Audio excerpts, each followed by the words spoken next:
Boa noite, vamos então dar sequência ao nosso bate-papo das quartas-feiras, nosso pequenino estudo, né? Como de praxe, primeiramente agradecer a Deus, nosso Pai, pelo dia, pela oportunidade, agradecer os amigos espirituais que nos proporcionam, com todo carinho, né? Estas condições de estudarmos juntos, e rogamos a Jesus que abençoe todos aqueles que nos inspiram, os amigos que nos ouvem, que acompanham conosco esse pequenino bate-papo. Que a paz do Mestre permaneça conosco, hoje, agora e sempre. Que assim seja. A propaganda, né, nosso livrinho, No Mundo Espiritual, da Sarah Nosenheim. E no tema de hoje, né, nós vamos falar um pouquinho, é a Sarah, nós vamos apenas passar um pouquinho da nossa impressão. O tema é Vida Depois da Morte. Ela começa dizendo a pergunta, olha, há vida depois da morte? A pergunta. As pesquisas científicas indicam que sim, e as religiões também afirmam que, de alguma forma, a vida continua depois desta vida, nem que seja em estado latente, aguardando a ressurreição dos mortos. Aqui nós vamos fazer uma pequena pausa para a gente fazer uma distinção certa entre ressurreição e reencarnação. O cristianismo antigo, não o primitivo, tá? Antes do espiritismo, vamos lá, tá? Muitas escolas religiosas acreditam na ressurreição. Qual que é a ressurreição? Nós morremos, ficamos lá aguardando, como diz a Bíblia, interpretada desse jeito, né? Ficamos aguardando o juízo final. Aí só então, após esse juízo final, que Jesus vai nos chamar e nós vamos retornar, né? Como se diz, a nossa ressurreição será com o mesmo corpo, com essa mesma vestimenta, onde serão separados né, os bons e os maus. Essa é a ressurreição. A reencarnação, morremos, o corpo se desfaz em virtude dos cientificamente já é provado, né, que se desfaz, composto de várias moléculas que irão gerar outras vidas, e o ser pensante, que nós chamamos de espírito, chamamos de alma, volta ao plano espiritual, a algum lugar as colunas têm os seus lugares definidos conforme as suas vibrações, conforme os seus, como se diz, a sua sintonia, e quando existe um processo muito complicado ainda, né, para a gente, porque o nosso tempo não é curto, mas aí, quando possível e permitido, retorna, mas aí em outra vestimenta física. Essa é a diferença da reencarnação para a ressurreição, ok? Mas vamos lá, vamos continuar com a Sarah. Só que aí surge uma questão da mais alta importância. Se todos havemos de morrer um dia, como estaremos nesse além da vida? Será que vamos ficar armazenados em algum galpão celestial, aguardando o juízo final? Ou, quem sabe, prostrados diante do trono divino, em adoração pela eternidade afora? Ou talvez sentados à beira de uma nuvem tocando a harpa? É que, na nossa infância, em outras escolas religiosas, nos ensinaram desta forma, né? E ela continua. Será que uma natureza dinâmica como é a do ser humano irá suportar um estado de inatividade, inócuo e vazio por toda a eternidade? É para a gente pensar. São os próprios espíritos que têm dado a mais completa explicações sobre esse outro lado da vida. Essas informações têm chegado através de psicografia de inúmeros médiuns nos mais diferentes pontos da Terra e nas mais diversas épocas, através de mensagens principalmente dirigidas a parentes e amigos, contando como foi a sua passagem para o mundo espiritual e como é esse mundo. Basta observarmos, né, o trabalho que o Chico Xavier, nosso querido Chico, deixou para milhares de criaturas, consolou milhares de corações. Nós tivemos até um caso, se não me falha a memória, aqui no Mato Grosso do Sul, em que uma carta psicografada do Chico serviu de prova num júri popular e absolveu um rapaz que estava sendo acusado injustamente de assassinato. Foi aceita a psicografia do dito morto, né, que explicou o que realmente aconteceu. Foi um acidente com uma arma de fogo, que o rapaz que estava sendo julgado não tinha culpa, e o júri acatou. Pela seriedade, pela postura do Chico Xavier diante da psicografia, né? Como se diz, a veracidade das cartas que ele passava, que somente o parente sabia daqueles detalhes. E a Sara continua. E o mais importante é que essas informações coincidem. O que os espíritos falam aqui no Brasil, através de médiuns, é confirmado pelo que eles dizem na Europa, através dos aparelhos eletrônicos. E na Europa tem muito. O Brasil ainda está meio acanhado nesse aspecto. Mas na Europa tem muito a transcomunicação instrumental, né? Quem tiver mais curiosidade de saber, pesquisa na internet e tem lá. Transcomunicação instrumental. Eles utilizam muito os aparelhos eletrônicos para essa, né? A gente aqui no Brasil já optou mais pela psicofonia ou psicografia, né? Já acostumamos mais com isso. E continua a Sara. O portador das mais amplas e detalhadas notícias sobre o mundo espiritual e a vida e atividade dos espíritos é André Luiz, através de 11 livros que ditou pela psicografia de Francisco Cândido Xavier. Quem já teve a oportunidade de ler as obras do André Luiz já percebeu, inclusive já saiu até o filme Nosso Lar, está saindo o segundo agora, né? De como funciona esse plano espiritual, no extrafísico, por assim dizer, né? Com uma nitidez, uma claridade muito grande para nós entendermos a misericórdia divina. Deus não nos deu inteligência, nos deu toda essa sabedoria, essas experiências para se acabar. Acabou, acabou. Tá? Eu sou meio suspeito porque nós somos espíritas, né? Mas vamos continuar. André Luiz nos mostra esse outro lado da vida muito parecido com o lado de cá. Há muitas semelhanças. Ninguém fica vagando no espaço como alma penada, nem tocando harpa na beira da nuvem. O mundo espiritual para os espíritos é tão real e dinâmico quanto o nosso mundo físico é para nós. Vamos mais além. Kardec nos disse através dos imortais que nós somos uma pálida, vejam bem, uma pálida cópia do que funciona no mundo espiritual. Ou seja, tudo que existe aqui é uma cópia do que tem lá. Na realidade, a verdadeira vida é a vida espiritual. Jesus disse isso. Meu reino não é deste mundo. Não podemos esquecer disso. Meu reino não é deste mundo. De qual mundo que ele estava falando? Do mundo espiritual. Continuando. É por isso que muitos espíritos não sabem ou não conseguem acreditar que já morreram.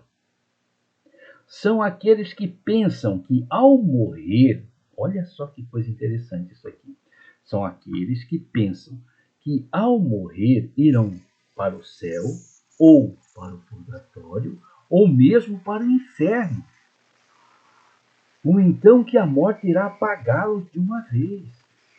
Mas ao invés disso, encontram-se quase como antes. Muitos voltam para o lar, para os ambientes do trabalho, do lazer. Veem as pessoas, falam com elas, mas as pessoas não lhes dão a menor atenção. Alguns pensam que ficaram loucos ou que estão vivendo um pesadelo interminável. Muitos assistem o próprio velório e sepultamento, mas não aceitam a ideia de que aqueles funerais sejam os seus. Nas casas espíritas, meus irmãos queridos, nós atendemos muitos espíritos nesse naipe, com essa dificuldade ainda, né, de entender. E muitas vezes passa-se muito tempo, porque o tempo do lado de cá é um, do lado de lá é outro, né? Passa-se muito tempo até eles conseguirem uma oportunidade ou se deixarem ajudar, né, para que possam ser esclarecidos, porque a misericórdia divina não obriga, não atropela, não força ninguém a nada. Ela deixa que a nossa consciência, o nosso saber, as nossas atitudes, as nossas decisões dirijam, quer dizer, a nossa vida, tanto cá quanto lá. O famoso livre-arbítrio. Nós temos aqui desse lado e do outro lado também. Continuando, uma das atividades dos centros espíritas é o esclarecimento a esses irmãos chamados de espíritos sofredores.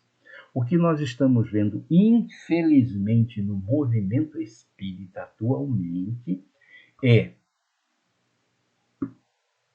como eu vou dizer para vocês, estão expulsando os espíritos da casa espírita. Vou me fazer mais claro.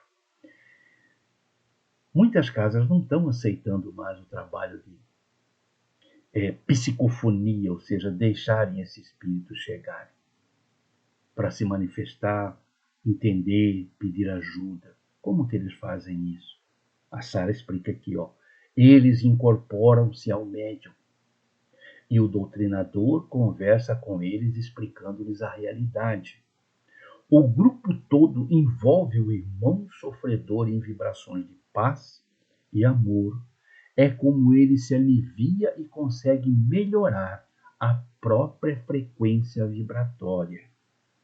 Essa elevação vibratória é necessária para que ele possa ser socorrido e levado para tratamento em local adequado. Que pena que muitas casas não estão mais aceitando esse tipo de reunião mediúnica. Apenas o Evangelho e o passe. Estão se esquecendo que esses irmãos precisam e muito da nossa mediunidade, precisam muito de um corpo mediúnico firme, doutrinado, com moral e ética crística, para que possam ajudá-los. Não nos esqueçamos, meus irmãos, nós também vamos passar por lado de lá. Então, todas as oportunidades que tivermos de auxiliar esses nossos irmãos, vamos fazê-lo. Vamos fazê-lo, porque amanhã será o nosso dia, amanhã será a nossa vez. Continua Sara. Mas há também aqueles que retornam ao mundo espiritual plenamente consciente do que está ocorrendo. Quando desencarna ou morre, como queiram, é muito importante que receba a vibração de paz, em vez de manifestações de desespero que normalmente acontecem. Aqui é outra coisa que nós temos que ter muito cuidado, muito carinho. Talvez é duro a gente falar com um espírita, a gente fala, pô, espírita não tem coração, é gelado, mas não é. É a realidade. Ninguém, absolutamente ninguém, vai fugir à morte. Um dia vai chegar o nosso dia. Não tem como. Agora, nós sabedores que somos disso, principalmente nós espíritas, que a vida continua, para que esse desespero? Né? Para que essa, como se diz, a gente vê muito em velório, né? Esse desespero, querendo culpar alguém, culpar alguma coisa. Ninguém é culpado de nada. Ah, mas foi um acidente, podia ser evitado. Não podia ser evitado. Porque só tem uma forma de retornarmos ao plano espiritual sem estar programado. É através do suicídio. O que não for suicídio, o resto tudo é com permissão divina. Existe uma programação para isso. Milhares de espíritos envolvidos nessas programações. Não tem por que nós questionarmos as providências divinas. Aí o que acontece? Muitas vezes, por falta de conhecimento, Muitos irmãos se desesperam, culpam Deus, culpam o médico, culpam todo mundo por algo que já estava programado, já estava no livro da vida. Nós, quando viemos para cá, para esta escola do planeta Terra, através do processo de reencarne, nós trouxemos o nosso bilhete de volta, marcado atrás o dia e a hora de retornarmos. Então não tem porquê. Basta esclarecermos que todos vamos voltar, mais cedo ou mais tarde. E a Sara continua dizendo uma coisa muito interessante, a gente costuma dizer muito isso na nossa casa espírita. Olha, muitos espíritos têm relatado através da mediunidade seus dramas, seus sofrimentos e aflições por causa do desespero e desequilíbrio dos parentes e amigos após seus desenlaces. A gente até costuma brincar na nossa casa espírita, assim, para descontrair, né? Tem velório que vira comédia, gente. Vira comédia. O parente quer se jogar em cima do caixão, quer ser enterrado junto. É tudo cascata, não é que é nada. Mas vira comédia.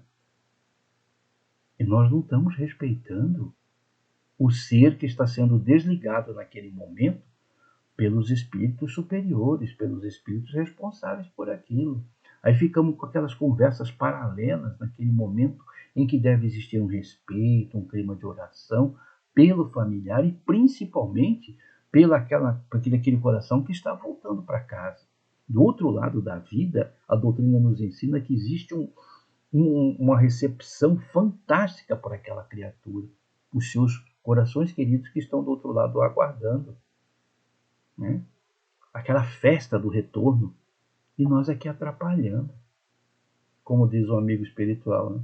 Para de estragar as festas dos outros, gente. Né?